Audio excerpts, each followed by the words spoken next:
Introvert tadi, kalau kita gali lebih dalam, mereka antisosial ya. Cara penyembuhannya bukan bergantung dengan pada, kalau dalam bahasa Aceh, menyuhana taik kedua, hana perlu cara berhaba. Berani menyampaikan pendapatnya aja dulu ke circle-circle-nya.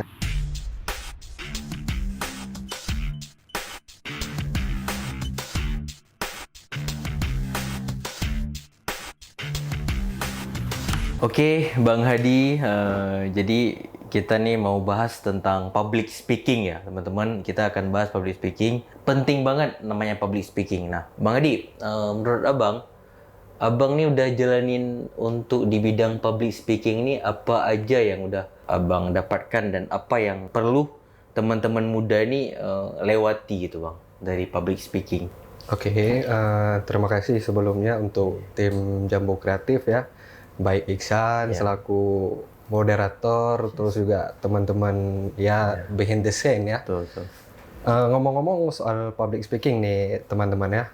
Yang pertama, setelah saya lalui public speaking itu sendiri, ternyata tidak terbatas selama kita di ruang saja. Misalnya saya sebagai seorang trainer public speaking di salah satu organisasi kemarin.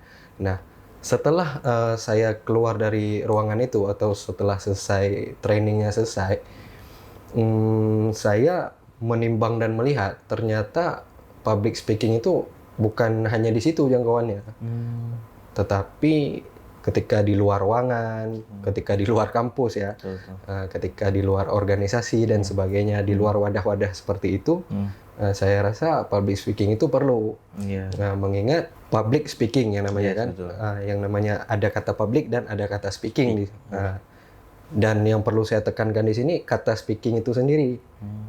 Nah, kemarin ketika saya memberikan materi itu, saya ketemu dengan peserta yang jenis keresahannya itu ternyata dia dari rumah berangkat sebagai seorang anak yang sangat introvert ya. Dia di balik introvertnya dia punya satu keluhan, dia pengen menyampaikan dan dia masih terbata-bata.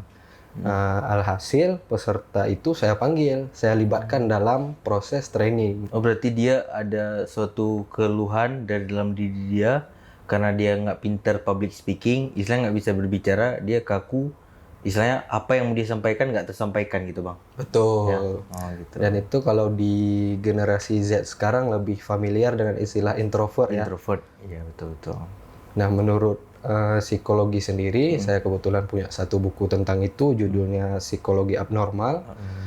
Di situ membahas kumpulan-kumpulan penyakit psikologi ya, penyakit kejiwaan. Dan di situ rupanya treatmentnya, cara penyembuhannya itu Ihsan bukan dengan pil dokter, melainkan dengan dirubah kebiasaan si penderita menjadi kebiasaan yang lebih baik, diganti dengan habit yang lebih baik. Salah satunya kan introvert tadi, kalau kita gali lebih dalam, mereka antisosial ya. Betul, betul. Nah, justru cara penyembuhannya bukan bergantung dengan pada pil dokter, tetapi si habit, si antisosial ini, si introvert ini dirubah. Dalam keseharian dia harus lebih banyak bertemu dengan orang baru, termasuk keluarganya sendiri. Mungkin di momen Lebaran dia harus lebih sering bersilaturahmi.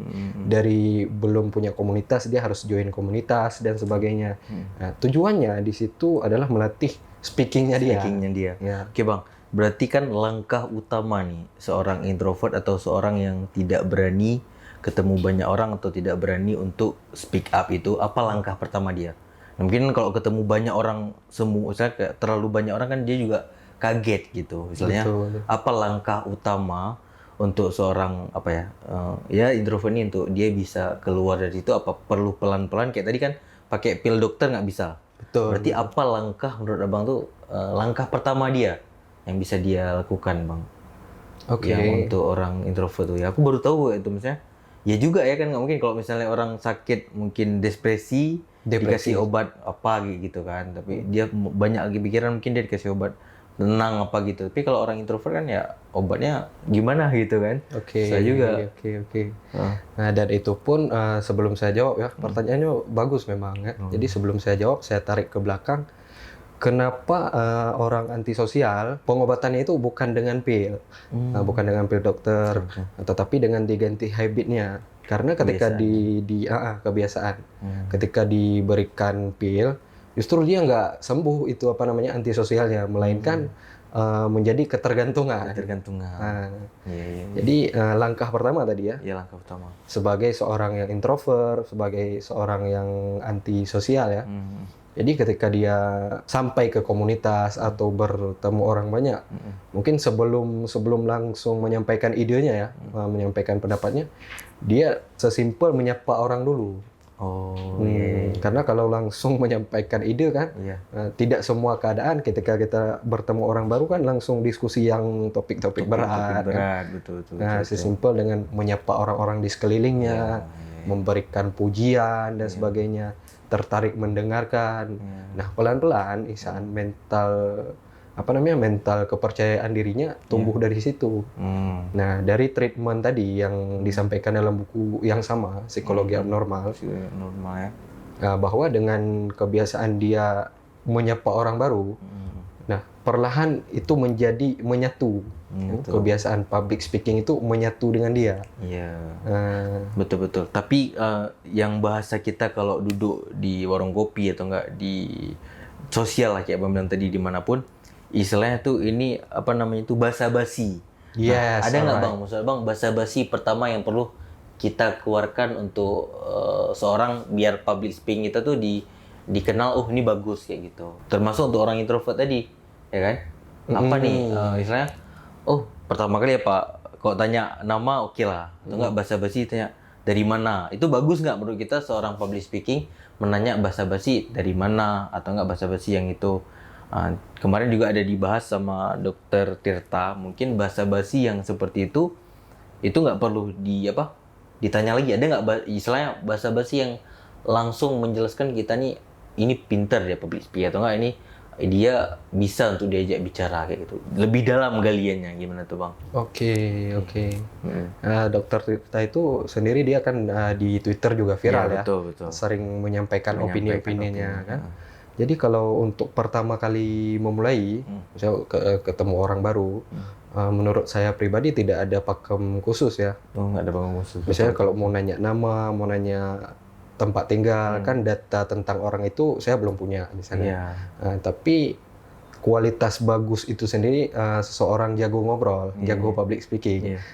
Saya pribadi mengukurnya dari semakin banyak orang yang berani diajak. Nah, di situ baru terlihat bahwa dia itu bagus public speaking. Betul. Karena di luar organisasi, di luar misalnya rapat-rapat, di luar waktu dia menyampaikan pendapat, public speakingnya itu tetap ada dan nggak mati. Betul. Ya, misalnya dia duduk di mana berdua pun public speakingnya lancar kayak gitu Bang. Makanya aku ketika duduk sama Bang Hadi, itu enak banget loh ngobrol tuh walaupun sejam, 2 jam, 3 jam itu orang nggak merasa bosen, betul nggak? Biasanya kan kalau orang public speakingnya itu nggak pas, itu kita ngomong dikit aja udah bosen. Makanya kemarin aku ngomong sama Bang Hadi itu di kafe, di warkop itu, kita nggak bosen ya Bang ya, walaupun sejam, 2 jam, 3 jam sampai malam pun nggak masalah. Karena apa? Topiknya enak, artikulasinya enak, ngomongnya enak. Jadi kita kan dengar nggak ngantuk gitu Bang, betul nggak? Betul. Ya, betul. Berarti itu Bang ya, maksudnya kayak Abang bilang tadi, langkah-langkah awal ya berani untuk ngomong aja. Berani untuk ngomong aja, berani untuk gabung aja di suatu circle yang itu publik, itu udah bagus banget ya. Betul Bang. Nah, kalau kita tarik public speaking Bang, apa kegunaan untuk kita nih? Misalnya aku perlu nggak belajar public speaking? Untuk apa? Maksudnya apakah nanti kepake di suatu saat nanti kayak gitu? Apakah kita nanti untuk ke depan kita dipakai nggak public speaking nih menurut aku? Atau nggak ya ngapain kita belajar public speaking kayak gitu? Kita kan sekarang udah ada sosial media, tinggal kita ketik-ketik aja udah jalan aja ya kan. Takutnya nih Gen Z nih bantah dia bilang, ngapain aku mendingan main sosial media aja, yang penting aku ngechat sama dia aman, nggak ada masalah ya. Untuk ketemu ngobrol ya.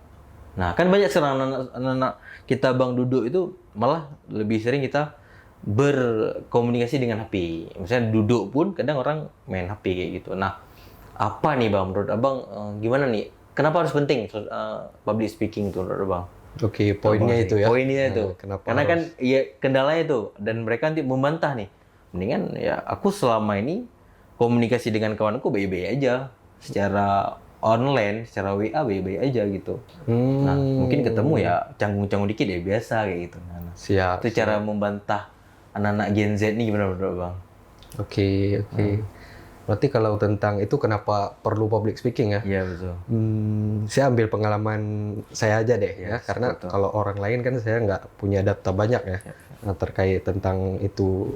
Misalnya data orang lain itu ketika dia sudah jadi orangnya, Iya. bukan dari dia masih apa namanya training ya. Kalau saya pribadi kesalahan saya yang pertama yaitu menganggap public speaking itu pertama belum butuh, belum urgent, ya, belum apa namanya. Kalau dalam bahasa Aceh menyuhana taik kedua, hana pernah jarang berhaba. Oh gitu. Padahal ya setiap hari ya kita nggak tahu masalah itu ada dari mana, datang dari siapa. Gampangnya masalah itu tidak ada tanggal hitam, Betul. tidak ada tanggal merah, Tanggal sorry. merah. Bisa datang kapan saja. Iya. Dan dalam teori mediasi konflik, kan sekarang ada yang namanya mediasi konflik atau penyelesaian masalah melalui konflik. Nah, dari beberapa jenis teori itu, saya setelah membaca, kemudian saya berani menyimpulkan kebanyakan cara penyelesaian konflik itu sendiri melalui public speaking. Nah, jadi lebih urgen lagi di sini. Ya meskipun saya belum menjadi seorang ketua, belum menjadi seorang MC ya balik lagi ya. Tetapi saya tetap ada yang namanya bergesekan. Betul. Mungkin tidak sampai apa yang namanya bergesekan secara fisik, tetapi berbeda argumen, berbeda pendapat, berbeda opini. Nah, jadi dari situ kan saya perlu public speaking untuk meyakinkan. Iya, betul. Nah, jadi meskipun kita belum jadi siapa-siapa, public speaking itu ya justru perlu, mengingat kita konflik bisa datang dari mana saja dan penyelesaian masalah itu sendiri ya banyak dari beberapa poin itu banyak yang harus dengan speaking. Iya. Berarti selama Abang jalanin kita hidup, Abang hidup, saya juga hidup, berarti banyak dengan public speaking menyelesaikan masalah. Betul. Betul kan? Apalagi kalau kita di Aceh ini dengan kita duduk rapat, duduk pakat, kita hilang suatu masalah ya kan? I see. Kita masalah. Tapi kalau misalnya kayak Abang bilang tadi, kalau kita nggak ada skill public speaking tersebut, nah kita akan dianggap salah sama orang. Ya, dianggap salah sama orang. Maksudnya kalau misalnya Abang ngomong atau nggak kita ngomong, ketika kita berargumen menjadi salah gitu ya. Benar Bang ya. Misalnya ada nggak Bang pengalaman Bang yang menyelesaikan masalah dari public speaking itu sendiri Bang? Maksudnya dengan Abang bicara, dengan Abang mendamaikan, kayak tadi Abang bilang kan, Bang mendamaikan orang gitu kan dari public speaking. Nah, pengalaman dari public speaking masalah bisa selesai ya. iya betul Bang. Mungkin jawabannya nggak langsung mengarah ke situ, Isan kan. Di awal-awal tadi kan saya sudah bercerita ya bagaimana kesalahan saya pertama kali public speaking, merasa kalau belum urgent berarti tidak perlu belajar, Betul. tidak perlu difokuskan. Padahal yang namanya public speaking itu sendiri justru ketika perlu, di situ harus sudah jadi. Ya. Saya punya sebuah adagium Aceh ya, atau hadis maja, dan itu selalu diulang-ulang oleh orang tua saya. Saya kaitkan ke public speaking. Ya. Adagium tersebut bunyinya, jangan ketika take dapat WC ya. Jangan ketika kita sakit perut, kita mencari toilet. Padahal di situ toiletnya sudah harus jadi. Saya analogikan ke public speaking, berarti kan ketika rapat di situ memang perlu sosok yang sudah jadi public speakingnya, bukan di rapat itu kita belajar ya. Tes ya. Tes public speaking di rapat tuh lah ya. Apalagi dan itu terus menerus bertahun-tahun kita ikut rapat cuma tes public speaking, kan itu sayang sekali ya. Nah itu yang pertama tadi ya. Nah kemudian public speaking itu sendiri, apa namanya? Tadi kenapa perlu public speaking kan? Iya betul, perlu speaking ya kan. Berarti kayak Abang bilang tadi, istilahnya public speaking itu terus dibangun Bang ya, pelan-pelan terus dibangun kayak gitu kan. Iya. Maksud Bang tuh.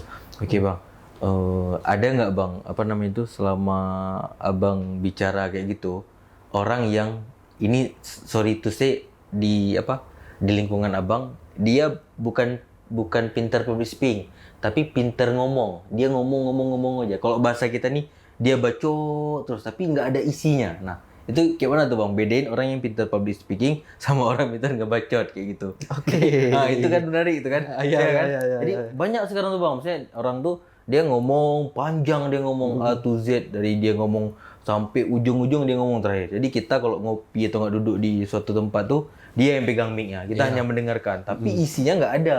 Nah, mungkin ada nggak yang di-combine bang dari public speaking tersebut menurut abang? Oke. Kita kopi-kopi tadi itu ya kan. Mantap. Ini suka nih pertanyaan daging menghasilkan jawaban yang daging ya. Betul. Ya.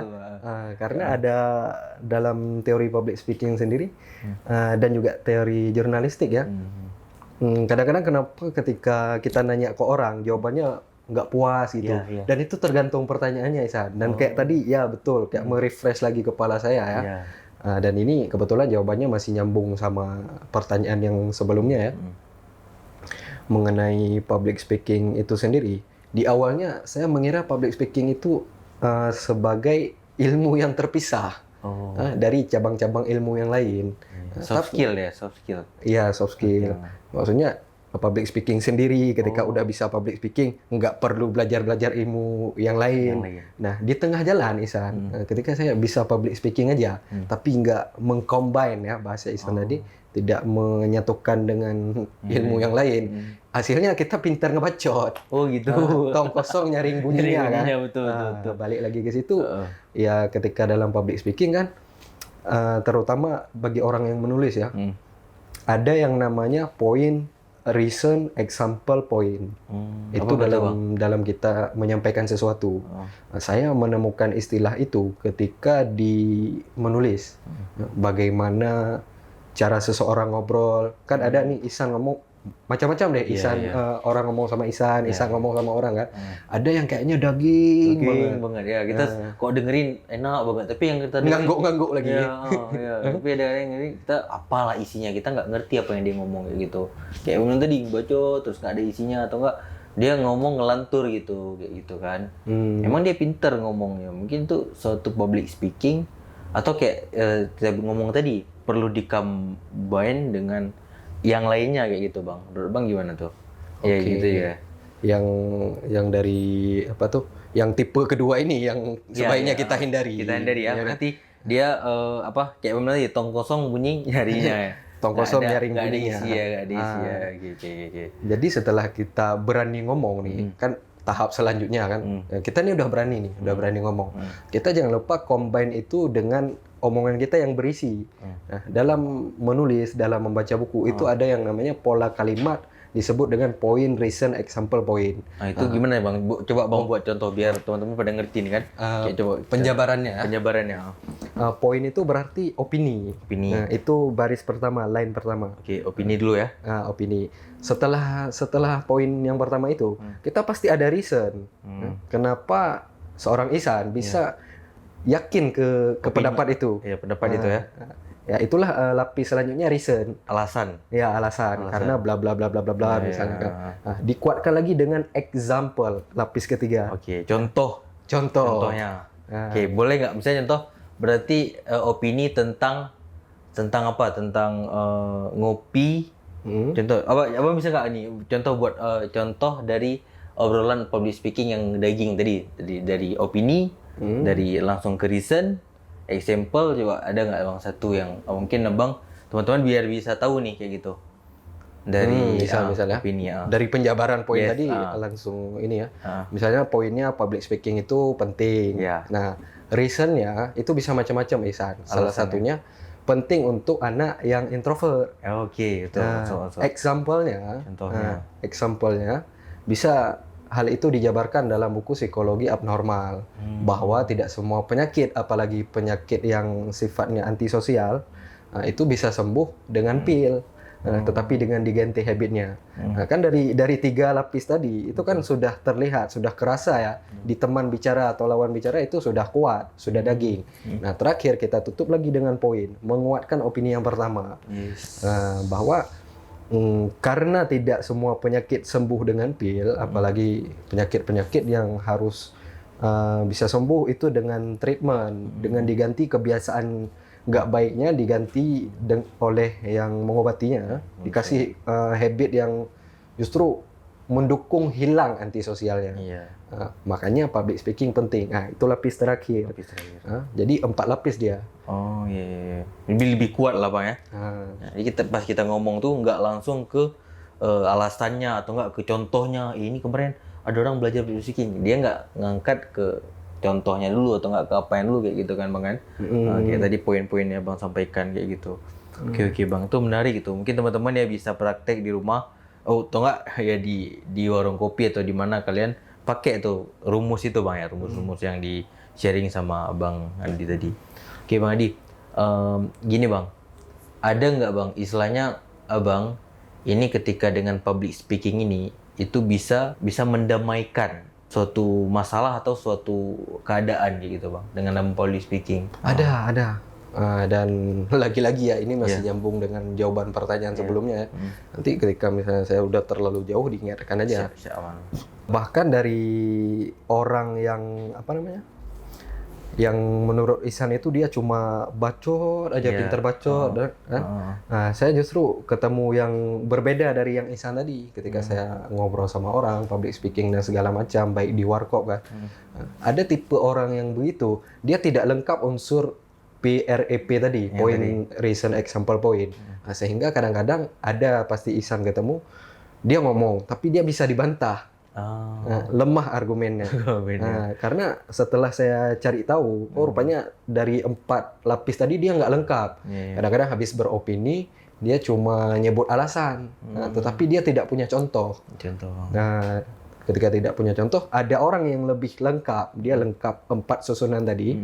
Jadi ya langsung patah argumen tadi. Terkait dengan public speaking yang mendamaikan orang ini saya ambil kasus saya latihan, saya ngajarin orang lah, ngajarin para peserta training. Dan di situ ada laki-laki, ada perempuan. Nah, saya panggil satu peserta. Yang paling di situ saya pilih yang paling pemalu, Ihsan. Justru saya libatkan karena saya berusaha memposisikan diri seperti peserta tersebut. Dia ketika nyampai di kelas saya, ketika dia tiba di kelas saya, dia tidak ingin mendengarkan saya, tetapi ingin public speakingnya itu menjadi terasa ya. Jadi saya tidak bisa dengan hanya ceramah saja. Nah, ketika saya panggil dia ke depan, saya kasih beberapa teknik dasar ya, suruh perkenalkan diri, alasan dia join ikut di kelas saya itu. Dan saya menemukan suasana audiensi, baik si perempuan sama laki-laki ini kayak gaduh. Nah, itu kan sebagai instruktur ya, saya harus turun, tidak bisa lepas tangan. Tidak bisa dengan pura-pura tutup mata, alah ini nggak ada. Kejadian di depan mata ini tidak mungkin nggak ada. Nah, jadi saya menanamkan mindset ke seluruh peserta yang ada di malam itu, bahwa teman kalian ini, teman kalian yang maju, yang saya panggil ke depan, saya rangkul, ini bukanlah musuh. Your friend is your not enemy, isn't your enemy. Tetapi, dan saya tanamkan juga ke si yang sudah saya rangkul ini, teman-teman ini. Si peserta yang udah maju sama teman-teman yang masih di meja, bahwa kalian ini bukan musuh sebenarnya. Jangan yang di bangku mengolok-olok atau membuat mental yang udah maju ini down. Tetapi kalian gimana juga, kalian apresiasi. Dia yang paling malu di ruangan, kalian apresiasi, kalian tepuk, oh kamu bisa. Paling dari situ ya. Itu yang contoh. Mendamaikan lah ya. Berarti kita menasihati tapi juga memberi contoh, habis itu memberi contoh kayak mana tadi ya, kita appreciate gitu kan, apa yang dia udah lakuin kita beri applause kayak gitu kan. Jangan menghakimi lah kayak gitu ya Bang kan. Apalagi sampai misalnya yang mengejek si teman ini kita keluarkan, itu is not a good resolution ya. Yes, betul. Oke Bang, ini kalau Abang bahas itu, ini masuk lagi ke bullying nih. Nah, oke kan kita nggak bahas bullying, tapi kita bahas efek dari public speaking nih. Nah, bullying kan termasuk public speaking. Misalnya dia ngomong tak dia bully dia temennya. Nah ini unsur dari public speaking yang negatifnya atau gimana menurut bang dari bullying ya? Contoh kan tadi orang-orang bullying jago ngobrol ya. Iya jago ngobrol bang ya kan, orang bullying kan jago ngobrol ya. Jago Nggak ngobrol. mungkin orang bullying introvert. Jago sarkas. Ya, jago sarkas. Jadi yang dibully itu ya dia kan ada sekarang gara-gara dibully dia jadi bunuh diri lah kayak gitu kan. Dia nggak pede lah depan umum kayak gitu kan gara-gara dibully tuh. Nah itu kan termasuk yang pintar ngomong kan orang yang yang bully itu kan dia pintar ngomong tuh bang. Iya. Kan secara tidak langsung. Ya. Misalnya ada juga lah hal-hal yang negatifnya bang dari public speaking nih. Ya kan public speaking ini. Misalnya public speaking ini kayak pisau lah menurut kita pak. Pisau bermata dua ya. Bisa jadi jadi baik untuk kita ketika kita gunakan untuk hal-hal yang penting, bisa juga jadi hal yang berbahaya bagi kita. Termasuk itu bang, kalau kita kan menjatuhkan mental orang kan dengan public speaking bang, ada nggak? Ada nggak bang pakai hal-hal kayak gitu tuh? Oh ada saya pakai. Atau enggak abang yang dapat orang yang mencoba menjatuhkan mental abang dari public speaking, ada nggak gitu bang? Kejadian itu tidak asing ya sebenarnya dan sangat lewat-lewat lah depan mata kita ya. Lagi ngajar public speaking yang bagus-bagus, yang positif. Masuklah berita di media sosial ya. Apalagi sempat dipukul itu kan direkam ya. Dan viral baru-baru hari ini di beberapa daerah ya. Mungkin di media sosial pun Ihsan ada masuk betul. Ya kan. Cuma balik lagi ke public speaking-nya itu sendiri, saya tidak bisa mengiyakan bahwa public speaking itu sama dengan bullying. Oh iya. Maksudnya kan public speaking itu tadi balik lagi ibarat pisau bermata dua ya. Betul. Gara-gara pertanyaan itu bagus sih sebenarnya. Itu kan kembali gara-gara tadi ada hal kayak gitu ya, aku tanya gitu. Iya, Ya, bullying gitu bang. Jadi saya jadi ingat ketika ini kita kembali sebentar ke sejarah Perang Dunia.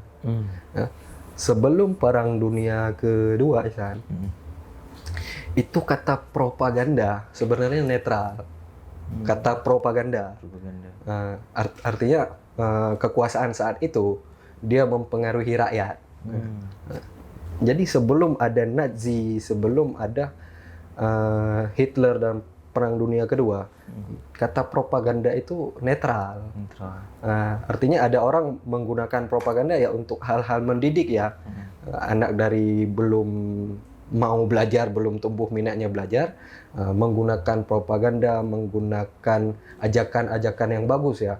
Nah, tapi setelah kemudian muncul Hitler ini dengan Nazinya, itu kata propaganda sendiri ada sebagian masyarakat yang memandang negatif. Seolah-olah ketika disebutkan kata propaganda itu udah pasti Hitler. Udah pasti konotasinya nggak bagus. Gara-gara itu saya mencari tahu sendiri apa sih yang dimaksud propaganda. Berarti kan ada unsur public speaking juga di situ. Nah, sebenarnya yang digunakan oleh Hitler ini bisa kita gunakan untuk pendidikan.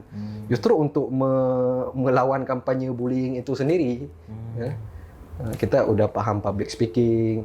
Jadi kita melakukan pencegahan bullying bisa juga dengan public speaking. Itu berarti bang, poinnya berarti itu. Berarti dengan kita cegah bullying itu kita harus pintar juga public speaking. Betul. Sehingga dia nggak mengbully kita. Gitu kan? Ya, harus setara lah ya. Setara ya, begitu. Dapat poinnya. Berarti kalau misalnya kita pengen terhindar dari bullying, kita harus pintar public speaking, ya kan? Pintar public speaking. Oke, Bang.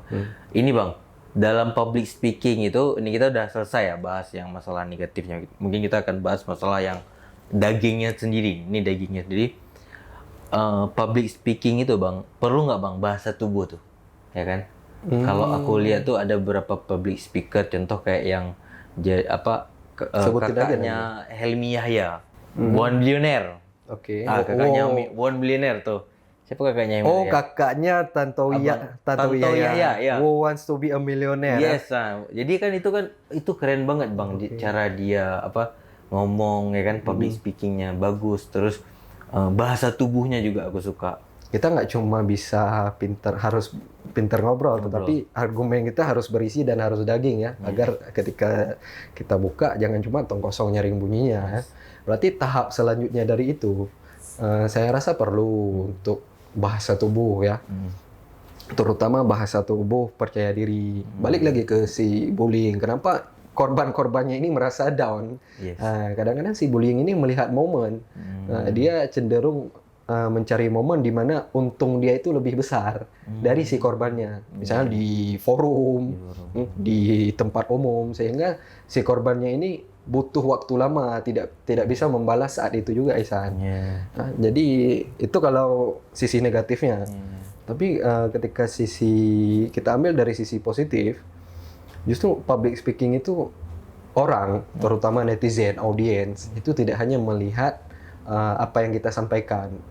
Kan ada bahasa Inggrisnya, saya kurang bisa menyusun ya. Tetapi setelah kita menyampaikan, orang melihat bagaimana, how we say it. Kan seperti Ihsan kenapa mengakui Tanto Yahya tadi, mantap dan sebagainya. Itu ada pengaruh bahasa tubuh, ada pengaruh juga audiens yang tertarik, audiens yang ada di studio ya. Sehingga kita yang nonton di rumah pun ya terikut. Jadi bahasa tubuh perlu. Apalagi bahasa tubuh yang terbuka, misalnya jangan terlalu tertutup seperti ini. Betul.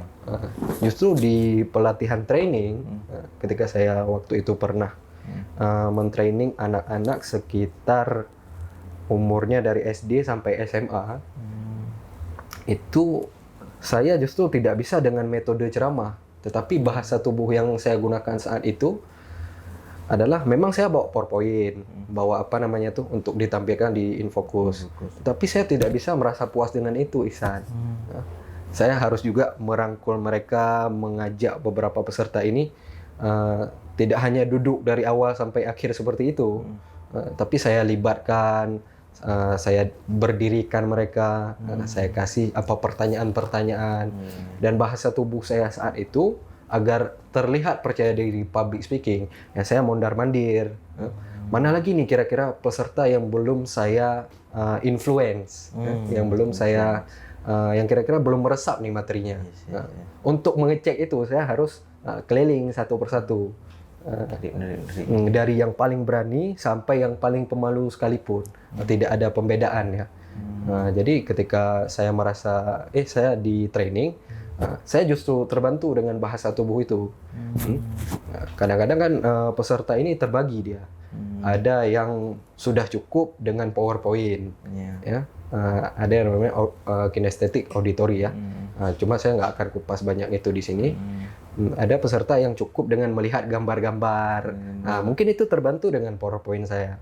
Tapi ada peserta yang memang connect dengan sisi emosional. Ketika saya dekati, saya nggak berjarak di meja, orang itu di mejanya sendiri. Tetapi saya dekati, saya tanya ya. Saya tanya secara face to face, pertanyaan-pertanyaan personal. Kita deketin dia gitu Ya, dari situ dia ngerasa terbantu. Ternyata instruktur ini ngelihat saya. He saw me. Gitu. Jadi perasaan itu timbullah kesukaan dia terhadap public speaking karena ya pengajarnya sendiri melihat dia secara emosional sudah ada jalinan, baru terbuka dia. Tidak ada lagi yang bahasanya apa ya?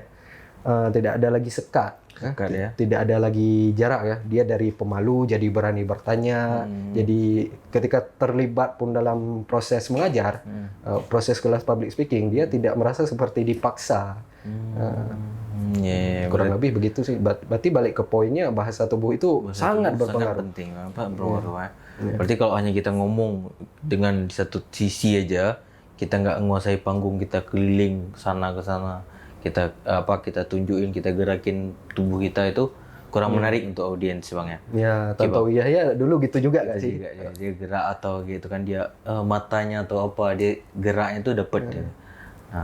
Yang pertama saya perhatikan Tanto Yahya itu dia nggak cuma sama yang menjawab kuis, dia sesekali notice audiens, baik yang di studio maupun di rumah. Itu salah satu bahasa tubuh juga. Oh gitu, berarti dengan kita notice itu kita udah kayak menganggap dia itu ada di suatu panggung gitu, Bang, kan, di suatu acara itu. Berarti, Bang, dengan kita kayak tadi, Bang, seperti tadi tuh, Bang, keliling maju mundur, itu juga suatu bahasa tubuh, Bang ya. Bang. Nah, ada nggak, Bang, langkah-langkah atau enggak, misalnya nih aku nih besok mau tampil untuk jadi narasumber atau enggak istilahnya untuk aku menyampaikan suatu ketua, misalnya ketua dari organisasi A B C gitu kan. Aku untuk maju ke depan itu apa aja yang aku persiapkan biar public speaking gue terlihatannya tuh keren kayak gitu. Apa perlu teks atau nggak perlu teks atau perlu poin-poin aja. Nah, apa sebelum itu harus pakai parfum dulu. Nah, itu kan nggak tahu nih. Apa harus pakai parfum dulu biar pede atau harus ngaca dulu atau harus lihat siapa ketika kita public speaking. Nah, ini kan kita nggak tahu nih Bang. Mungkin ada langkah nggak Bang dari Abang untuk kita public pas tampil di podium ya di depan banyak orang gitu Bang. Nah ini pertanyaan lagi-lagi yang sangat daging ya. Kalau pertanyaannya daging, jawabannya daging juga gitu kan. Jadi ini kita telah sampai di momen dimana kita tidak bisa, oh yang ini salah, yang ini betul lah. Khusus untuk pertanyaan ini tidak bisa saat karena mengingatkan proporsional orang, kebutuhan orang itu berbeda-beda. Betul. Ada orang yang cukup misalnya dengan dia menguasai materi. Dia perlu data audiens. Ada orang yang cukup ya dengan hal itu. Cuman ketika saya pribadi, saya melihat diri saya ini banyak butuhnya, ribet. Maksudnya ada banyak hal list yang harus saya penuhi sebelum besoknya tampil. Boleh disebutkan nggak tuh Bang apa aja hal-hal itu? Misalnya kayak saya sudah tahu nih. Yang pertama kan saya harus tahu berbicara tentang apa dulu, apa yang mau disampaikan. Nah, setelah saya membuat notis ya, jadi catatan itu memang agak banyak dan itu terpisah, dibuat dalam beberapa bagian. Materinya apa itu satu bagian terpisah. Kemudian data tentang audiens, ini menurut saya juga penting. Seumuran berapa? Oh gitu Bang ya. Berarti nama-nama kita harus ada yang kenal juga kayak gitu atau hanya data gimana udah Bang? Data audiens gimana? Data itu yang pertama lebih ke ketika saya usia, umur ya. Umur gitu ya. Waktu kemarin saya diminta ya isi materi di public speaking, saya mewakili organisasi kecamatan ya. Berarti kan bukan saya nih yang seharusnya ketua yang mengisi. Nah dari situ saya komunikasi nih, public speaking lagi. Ya, saya komunikasi dengan ketua dan dengan pihak penyelenggara. Bahkan di situ sampai kewalahan pihak penyelenggara. Terlalu detail, maksudnya saya sampai nanya umur mereka yang masuk ke kelas saya itu dari kelas berapa hingga kelas berapa. Nah latar belakang ya kalau bisa. Latar belakang misalnya peserta ini dari mana-mana aja gitu. Laki-laki berapa orang, perempuan berapa orang. Nah, sampai ke situ Isan. Nah, setelah itu data itu saya rasa cukup ya. Nah, cukup ini kan beda-beda menurut orang ya. Baru saya kemudian kalau ada cermin tadi ya saya prepare, cuma nggak terlalu fokus di situ Isan. Lebih ke di lapangannya berarti ya. Maksudnya data orang ini datanya itu betul ya. Dan ada Sun Tzu ya, ini saya termotivasi dari dia jenderal perang dulu. Nah, jadi ketika kamu udah ikut perang tetapi kamu nggak tahu lapangannya, jadi otomatis sumber daya yang kamu keluarkan pun itu sia-sia. Walaupun banyak pun kita ini perang sia-sia lah gitu kan. Kan di situ meninggal nyawa orang dan sebagainya kan hilang, tetapi kita nggak dapat kemenangan.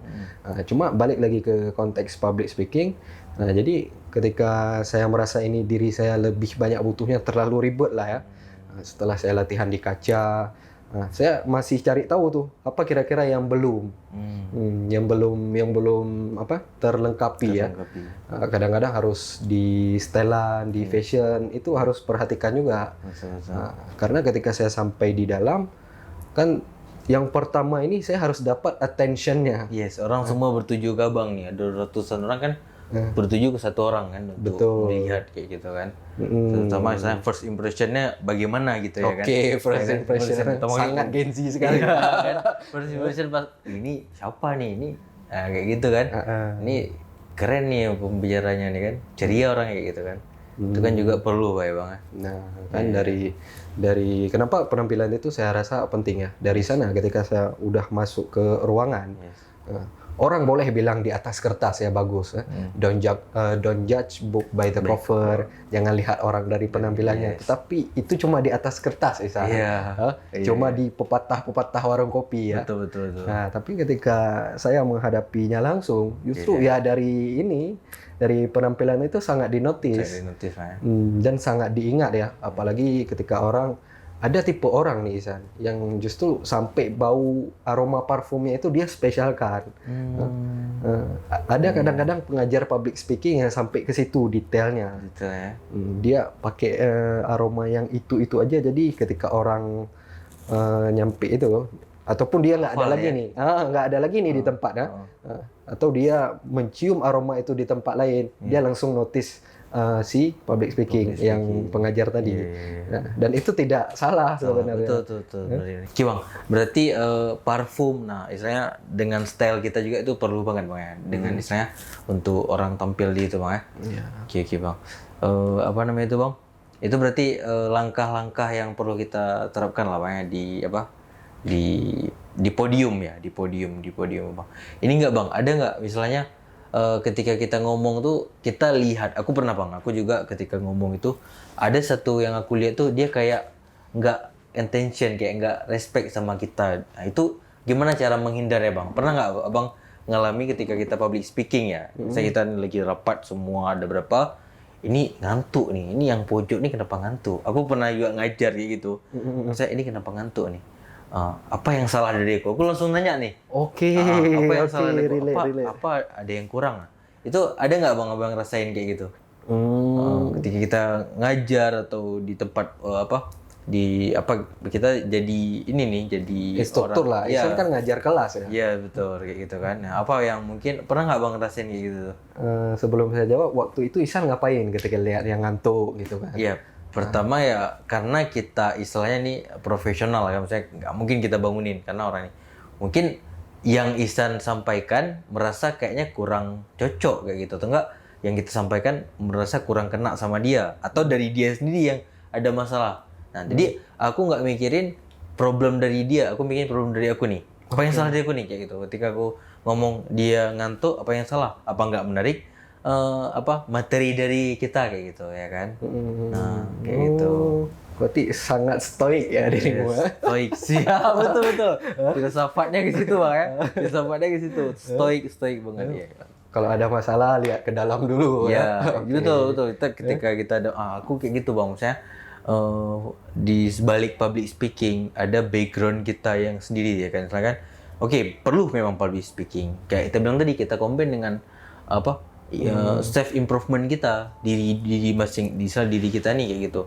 Kalau kita pintar ngomong, aku pernah Bang duduk sama orang itu, 1 2 3 kali 4 kali aku trust sama dia karena dia pintar ngomong ini 4. Sampai ke 5 ke 6 ke 7 aku nggak trust ya karena mungkin cara dia ini istilahnya perilaku dia ini itu aku udah nggak trust kayak gitu. Nah jadi mungkin aku trust cuman 1 2 3 kali ketika dia ngomong ini bagus nih kawan nih. Tapi ketika selesai itu ini kok nggak dapet ini poin, misalnya nggak dapet trustnya dari dia. Apakah dia orangnya nggak tahu etika di tempat publik atau gimana kayak gitu kan? Nah itu masuk nggak menurut Bang tuh? Misalnya di kita nggak bahas public speaking, tapi kita lebih bahas ke interaksi kita, sosial kita di masyarakat kayak gitu. Ini sorry agak keluar dikit lagi gitu ya. Oke. Ini kita sharing lagi gitu. Kalau udah nyampe ke situ Ihsan kan berarti lebih dari public speaking memang ya. Memang agak keluar sih ya. Karena ketika makin sering kita ketemu sama seseorang atau makin sering terlibat dalam satu proyek, itu kita jangan hanya jumawa sudah bisa public speaking, sudah bisa. Padahal variabel-variabel lain saya rasa yaitu tetap harus dijaga. Misalnya kayak kasus tadi ya. Berarti dia harus juga trust. Trust itu harus ada dari dua pihak Ihsan. Kalau Ihsan saja kan ya namanya hubungan antara dua orang ya. Iya, betul. Nah, misalnya dalam dunia profesional. Kalau satu orang aja istilahnya yang memberi itu kan lama-lama habis dan harus gantian. Jadi ketika satu orang terus, pihak satunya lagi itu pun harus trust. Dan itu nggak cukup dengan modal public speaking. Betul, betul. Harus lebih dia, harus menguasai hal yang lebih daripada public speaking. Betul. Jadi balik ke peserta yang tadi ngantuk ya. Iya, yang ngantuk tadi gimana tuh? Cuma kan beda peserta, beda umur kan, beda jalan keluarnya ya. Iya, betul. Jadi ketika saya mengajar public speaking ya, ada juga yang attraction-nya itu kurang. Oke. Mungkin kalau anak SD bisa kita ingetin lah, ide yang tidur. Tapi kan kalau misalnya kita ngajarin itu ya, yang di depan kita dia udah kuliah atau enggak, dia udah punya bisnis juga, udah punya usaha kayak gitu. Ketika aku ngisi pelatihan kayak gitu bang, nah pernah tuh aku ngerasain. Jadi kan mungkin kalau misalnya anak SD atau SMP, ide jangan tidur, dengerin ya gitu kan, bisa kita deketin lah. Tapi kalau misalnya untuk orang yang ya kayak gitu, Berumur apalagi di atas sisa ya ya. betul, kan nggak mungkin kita datengin ini tidak atau nggak itu. Atau boleh kita sapa atau dengan cara sapa yang berbeda mungkin kayak gitu. Yang dengan berbeda pasti ya. Pasti berbeda dengan anak yang lebih muda ya. Iya. Dengan partisipan yang lebih muda dari kita. Tapi setelah menyapa kan apa itu? Iya. Yang pasti setelah menyapa agar dia meninggalkan kegiatan mengantuk, tidak tertarik dengan materi. Betul. Itu bisa Ihsan dengan memberinya tanggung jawab. Gitu. Itu satu atau dua orang. Istilahnya biar dia berpikir ya. Yes. Biar dia berpikir Biar ya. dia lebih dalam perhatiannya ke situ. Nggak mungkin karena dia ngantuk pikirannya kemana-mana gitu kan. Ya atau nggak dia capek atau apa kayak gitu kan. Itu istilahnya itu abang hindari nggak, misalnya ketika ada orang abang public speaking atau nggak abang di podium ada yang ngantuk atau yang main HP aja, itu kan nggak peduliin kita, itu abang peduliin atau abang ya udah biarin aja, abang fokus ke orang yang dengerin abang, atau gimana menurut abang tuh? Jadi ketika saya ngajar kemarin, ada juga kasus yang seperti itu. Bedanya kasus kita berdua, Ihsan dengan orang yang lebih berumur, saya dengan orang yang lebih muda. Bahkan usianya SMP ya, secara saya baca sekilas ya. Jadi prinsip saya waktu itu, cuma dia satu orang yang seperti itu. Berarti bukan di sayanya. Oh, di dia ya. Yang lain karena terlibat ya, terlibat secara penuh. Mereka masuk, mereka saya tanya bisa dijawab dan nyambung ya. Berarti ini satu orang kenapa? Betul. Kita tinggalkan pun kesan kita sebagai pemateri kan nggak profesional. Jadi dari situ setelah saya menyapa, saya lihat lagi nih cukup atau enggak kira-kira. Setelah menyapa apakah dia terlibat? Nah kebetulan momen itu tidak sepenuhnya terlibat, dia mengulangi lagi proses yang sama. Jadi daripada pikiran saya ke satu orang itu, sedangkan yang mau kan ramai. Iya, betul. Mungkin kita pikirin yang ramai aja. Dia tetap saya rangkul. Dia tetap rangkul. Iya. Saya tahu ini orang pengen dispesialkan nih. Ya udah saya spesialkan, saya panggil dia. Saya panggil dia bukan untuk menghukum. Betul. Tetapi saya memanggil dia ke depan, justru saya libatkan lebih daripada teman-teman. Mungkin teman-teman yang lain yang sudah ada attention ya, itu hanya sebatas mereka memperkenalkan diri. Khusus yang mengantuk ini agak saya lama-lamain. Saya tanya, apa tujuan kamu belajar public speaking? Dia kan sampaikan ke saya tuh. Nah di situ bisa jadi celah lagi. Dia sampaikan hanya ke saya nih. Sebenarnya Bang, saya belajar public speaking. Saya nunggu ketika dia habis berbicara. Setelah itu, nah ini teman-teman kamu ada di depan. Coba kamu sampaikan with loudly sound dengan yang lebih besar. Jadi kan fokus dia teralihkan tuh. Mau langsung duduk saat itu nggak mungkin dong. Dia juga mempertimbangkan sikap profesional. Jadi dia sampaikan tuh ke teman-teman dia bahwa saya pengen belajar public speaking karena ini. Salah satunya yang saya ingat ya pidato, dia pengen bisa pidato. Nah, tetapi dari situ saya lihat efektif Ihsan. Setelah dari itu ada perubahan positif. Dia tidak lagi mengantuk. Dia mulai memperhatikan ya kemana gerak saya, ke situ arah mata dia. Betul. Nah mungkin kalau untuk kasus yang lebih tua, mungkin dari segi penyampaiannya saja ya, kita perlu menggunakan kayak mohon izin Bu, mohon izin Pak. Kan, gitu kan. Tinggal ada kayak apa sandwich. Ya? Apa namanya sandwich teknik.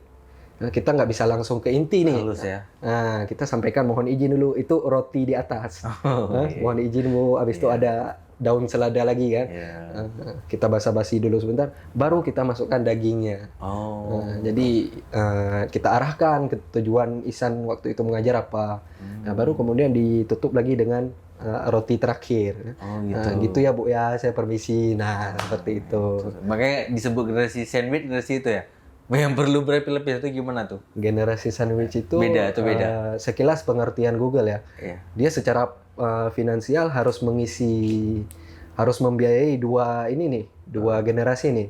Yang lebih tua di atas dia, misalnya orang tua atau saudara kandung yang lebih tua, dan ke bawah. Makanya berlapis kayak gitu ya. Mungkin nggak tuh ya gitu ya. Dia harus biayai juga kayak adiknya dia, itu kan ke bawah dia. Bawah ya. Nah, jadi corongnya ada bawah nih. Di atas bawah gitu ya. Kalau sandwich teknik dalam komunikasi tadi, penafsirannya berbeda. Oh berbeda ya, bukan serius, berarti beda ya. Dari sini coba Istilahnya sama. Istilahnya sama ya. Tapi secara teknik komunikasi, berbeda. kan ada tuh di beberapa kondisi kita nggak bisa langsung ngomong terus terang nih, public speaking. Nggak bisa langsung ngomong terus terang sama sosok ini nih. Oh gitu. Entah karena dia emosional yang nggak stabil, itu yang pertama.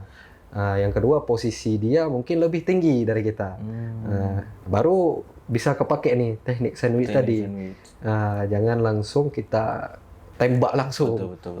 Tapi kita mohon izin dulu, baru ketika kita melihat dia sudah cair, dia sudah welcome, nah baru kita masuk. Oke Bang, ini sharing-sharing sebelum terakhir. Menurut Abang, ini siapa-siapa aja yang perlu untuk public speaking? Apakah dosen perlu public speaking? Apakah guru? Apakah chef? Ataukah pengusaha? Ustadz perlu public speaking, ya kan? Menurut Abang tuh siapa-siapa aja sih perlu public speaking? Apakah semua? Dan alasannya kenapa kita perlu public speaking kayak gitu? Ini terakhir ya sebenarnya, untuk semua kalangan apakah perlu belajar public speaking atau tidak gitu? Oke. Untuk public speaking itu sendiri ya, nama-nama yang Isa sebutin kayak guru, dosen, itu memang sudah menyatu, menyatu dengan public speaking itu sendiri ya. Jadi pebisnis juga ya? Ya, pebisnis kayak Ihsan kan sekarang punya studio. Mungkin public speaking-nya bukan ke arah MC. Ke situ ya. Yang Ihsan nggak perlu mungkin jadi MC. Karena lebih klien atau apa kayak gitu ya. Ya, arahnya ke situ. Tapi masih satu kesatuan dengan public speaking itu sendiri. Itu termasuk public speaking berarti, Bang? Ketika aku lobby klien atau nggak ketemu klien atau nggak menyelesaikan masalah dengan klien itu public speaking juga. Nah, kita buat sekarang contoh kasusnya. Ini Ihsan contohnya melobi. Melobi dalam pekerjaan. Meyakinkan bahwa studio Ihsan begini. Ada orang lain yang datang juga. Dia juga punya studio.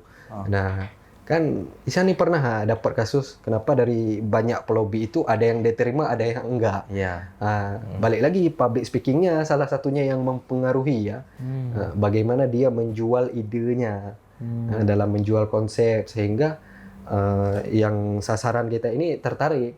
Mungkin bukan ke arah MC, balik lagi public speaking-nya, tetapi lebih ke cara sales, cara Ihsan meyakinkan orang yang dituju ya, bisa jadi pemerintahan, bisa jadi seorang yang lebih kaya gitu kan. Pokoknya dalam proses itu ada namanya proses kita menjual, kita selling. Bikin si teman bicara ini tertarik. Dan itu masuk juga ke public speaking yang pertama kan. Kalau guru dosen kan. Itu sudah menyatu tadi kita sepakat kan. Kemudian ya untuk anak introvert Ihsan. Introvert ya. Nah, karena dia ini nggak mungkin selalu memendam masalah nih. Nah, ada momen-momen dia ini harus menyampaikan nanti. Kan familiar ya di kalangan kita. Ketika udah ngomong aja, orang masih salah paham misalnya. Ketika dia speak up lah ya. Masih salah paham nih. Nggak usah jauh kita ngomong politik, nggak usah jauh kita ngomong ide bisnis. Ihsan ceritain aja baru dari mana. Itu orang ada yang salah paham, ada yang masih salah paham. Apalagi yang belum diomongin. Iya. Nah, Betul. balik lagi kan anak-anak introvert itu dia punya pemikiran, punya pendapat kan. Dan yang paling penting dia pengen sembuh dari penyakitnya. Nah, itu nggak bisa kalau nggak public speaking. Public speaking ya. Berarti istilahnya obatnya public speaking untuk anak introvert Bang ya. Mungkin bukan ke arahnya belajar pidato Bukan. atau menjadi orator, MC, bukan ke situ, tapi sesimpel dia berani menyampaikan pendapatnya aja dulu ke circle-circle-nya.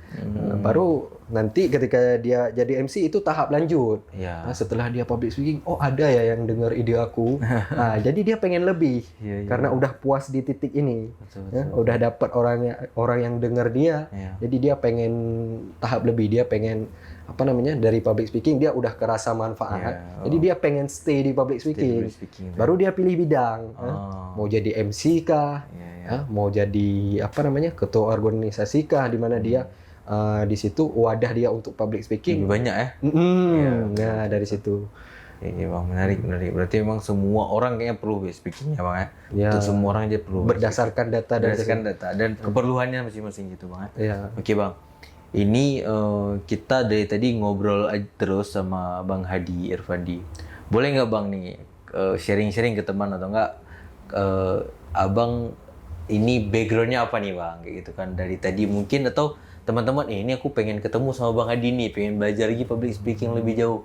Apakah ada dibuka itu untuk teman-teman? Mungkin aku cuman sekian aku dapat poin-poinnya, ada yang nggak dapat nih mungkin dari podcast ini kan.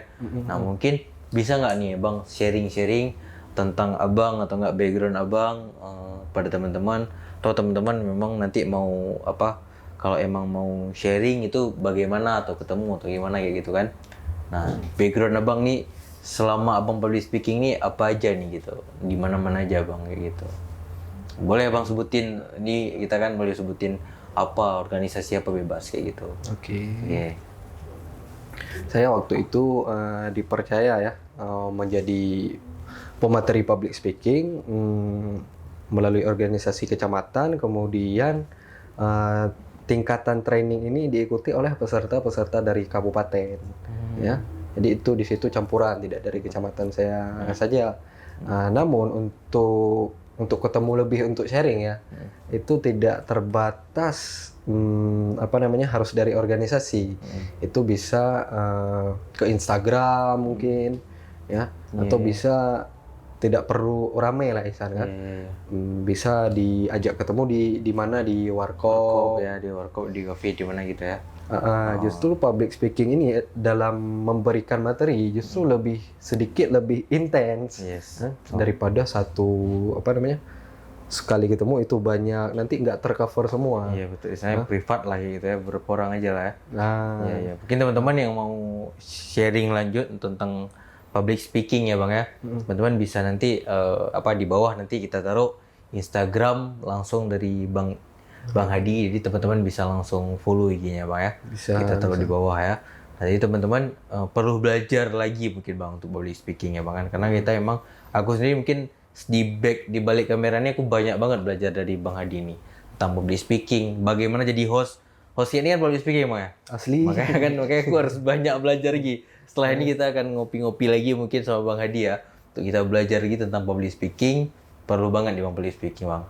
Dan kami dari Jambu Kreatif, tim Jambu Kreatif, terima kasih Abang udah mau sharing-sharing di sini. Ya teman-teman juga dapat ilmunya di sana, teman-teman dapat ilmunya.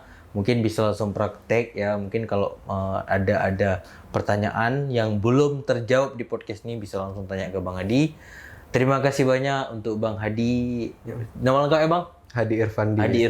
Hadi Irfandi. Semoga ke depan karir Abang nih makin bagus dan sama-sama kita bagus Bang gitu. Terus sebelum kita closing deh. Oke, mungkin ada apa nggak Bang sebelum Bang closing, mungkin Abang mau sampaikan apa nih ke teman-teman nih? Ya saya sarankan ya, terutama untuk teman-teman Gen Z khususnya yang ada di Banda Aceh Besar, ataupun ya dari mana-mana aja deh ya, audiens, netizen yang punya akses ke Jambu Kreatif ini, ya disinilah tempat anak muda ya. Insya Allah Bang, ini kita targetnya memang anak muda, semua yang kita undang muda-muda, dan kalau emang ada orang tua yang akan kasih wadah atau enggak nasihat untuk anak-anak muda gitu. Target kita memang gitu. Ya dari sini kalian ya sambil duduk-duduk di warkop bisa cek-cek YouTube Jambu Kreatif ya. Bisa nonton-nonton podcast juga. Saya yakin dan percaya bahwa yang kalian nggak cuma ngabisin waktu scroll-scroll Jambu Kreatif. Saya pasti yakin ada insight ataupun ya ilmu baru setelah kalian nonton Jambu Kreatif ini. Ya. Nah, mungkin itu aja Ihsan. Baik, terima kasih banyak buat teman-teman, buat semuanya yang udah nonton. Terima kasih banyak kali ini buat Bang Hadi Irfandi yang isinya tuh daging banget. Teman-teman bisa nonton dari awal sampai terakhir ya. Oke, ini dari kita semuanya. Oke, tepuk tangan semuanya untuk Bang Hadi Irfandi.